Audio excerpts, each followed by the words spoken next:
This is the lecture and lesson about poultry production for Plateau Valley Ag Program.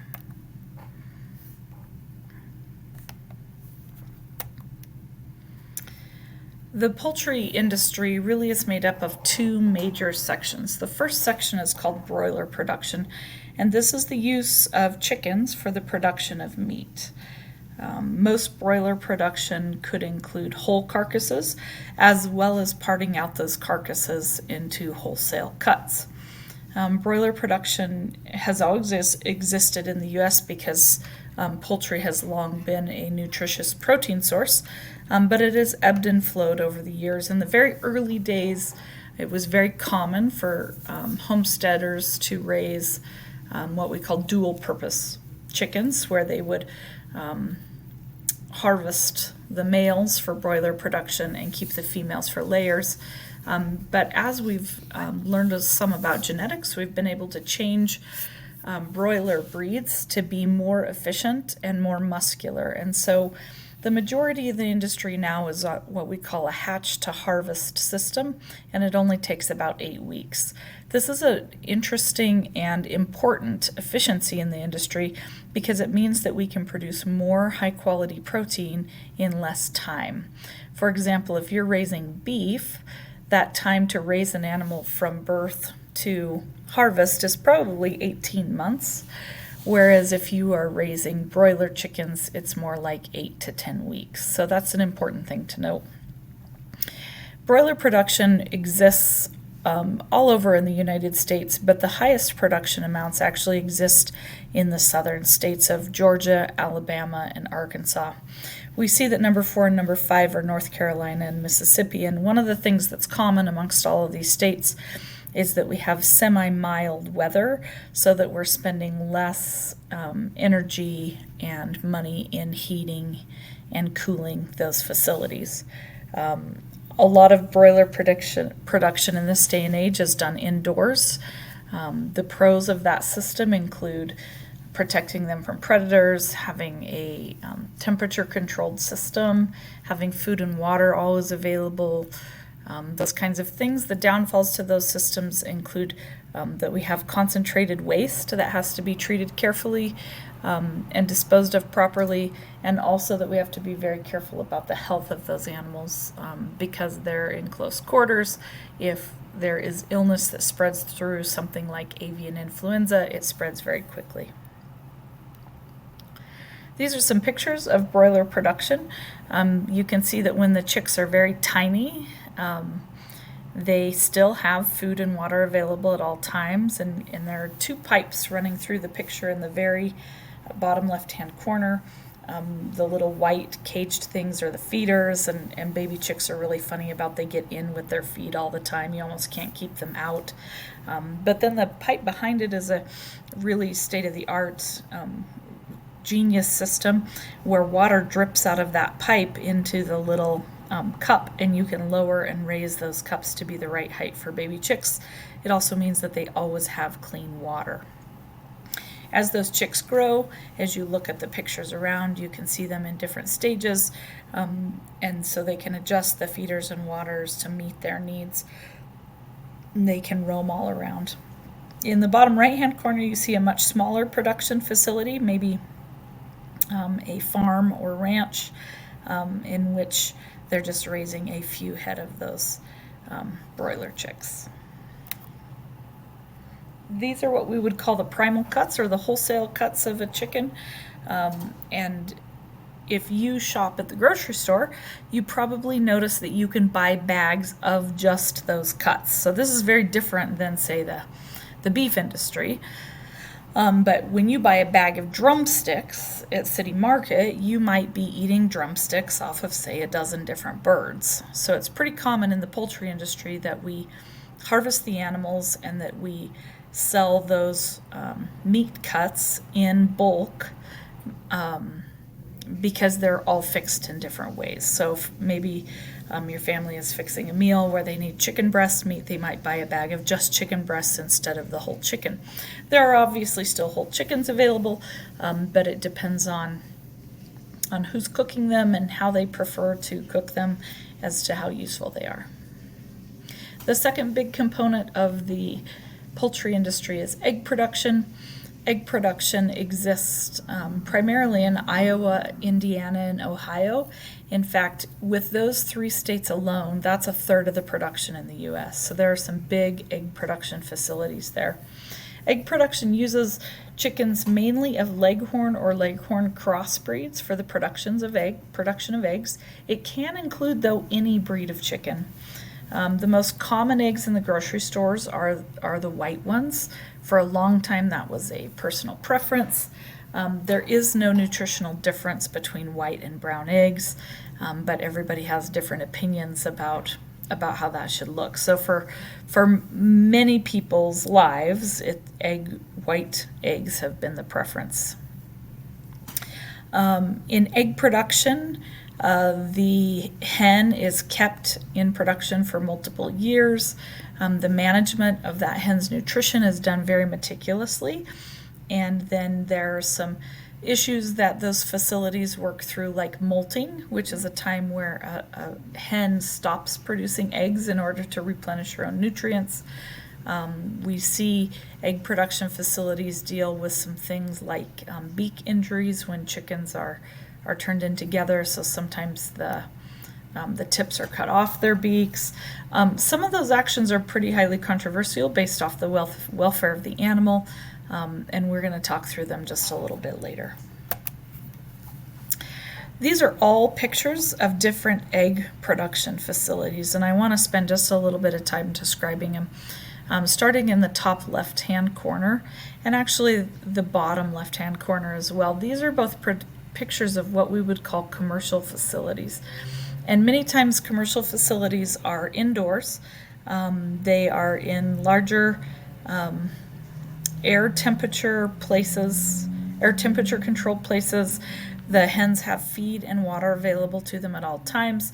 And you can see that when they lay the egg, it gently rolls down these little wire things that are at an angle so that the eggs never sit in any manure, and the people go around and pick up the eggs and package them, wash them and package them, and they go to the grocery store in a very quick manner. There are lots of states that have laws now about if it is appropriate to keep those hens in separate little cages like you see in those. And so, for example, Colorado recently went to a system where chickens have to be cage-free. Now, cage-free doesn't really mean that they look like a facility like the top right-hand corner. That's something you might find on a local farmer ranch where it's just a small flock of chickens. That would probably be considered pasture raised, and maybe in a facility that they move around periodically and have them free range on the grass with supplemental feed and water. But what it does mean is that some states are particular about that the birds can't be in separate little cages. So in the bottom right hand corner, what you see is a group of hens that are in a similar scenario, but there is no division in between them. There are pros and cons to all of these systems. We have to analyze the price, we have to analyze the welfare and nutrition of the animal, the safety of those animals in relation to each other, in order for that decision to be made. And to be completely honest, the way that decision is made for you as a consumer is with your dollars. When you buy eggs, you decide which of those animal handling situations you support. Here's some trends we see in the United States. The average American eats about 280 eggs a year.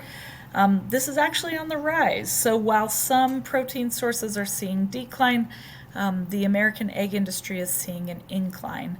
If we looked at these figures in about the year 2000, we saw the average American eating about 250 eggs. So that has definitely gone up. There's a few things that have played into that. The first is that a medical report came out from the Surgeon General saying that eggs did not have the same effect on cholesterol that they once thought they did, meaning that they were not causing as much heart disease. Some promotion of eggs as a heart-healthy protein, and then the fact that as other red meat protein sources go up in cost, eggs are still a rather inexpensive form of protein, even with the price hikes we've seen. Now, the ironic thing is that the average chicken lays about 250 eggs a year. So I used to always tell my kids that if we really wanted to solve world hunger, we just had to make sure that every single person in the world raised one chicken. We know it's not that simple, but it's a good ag teacher joke. In terms of how much poultry is raised in the United States, our most recent statistic we can look at is in 2002, the U.S. raised about 45.7 billion pounds of poultry in that year. That has still continued to trend upward, even with the industry difficulties surrounding avian influenza, which is the bird flu, and other problems that we've had. So poultry and in both eggs and broiler meat has gone up. Some other facts that I just think you should know as a good consumer. It's important to me that you know that egg color does not affect nutritional value. The egg color, like the shell color, is actually linked to the breed of chicken. And so that's a good thing for you to note. And you can see in this picture on this slide that eggs range from all different colors of browns to different shades of white and ivory. There's a breed called Araucana that lays a light green egg. There are chickens that lay light blue eggs. All of them have the same nutritional value in that it's linked to actually what the chicken is eating. So because chickens have a very relatively simple digestive system, the phrase we use to remind ourselves is trash in, trash out. If you feed the chickens healthy, well-balanced food, they create healthy, well-balanced eggs. And that's the link between their nutrition and the product they produce.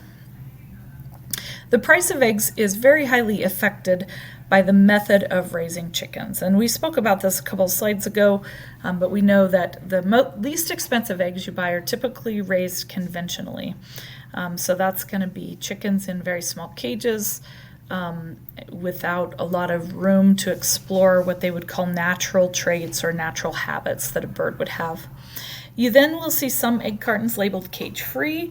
If you were in junior high ag with me, you did a great research project on what cage-free actually means, and what it typically means is not that they have more space or more natural habits, but that they're all in a big barn together rather than in individual cages. Now that has pros and cons. If you know much about chickens, you know that chickens are cannibalistic, and that chickens have this thing called a pecking order.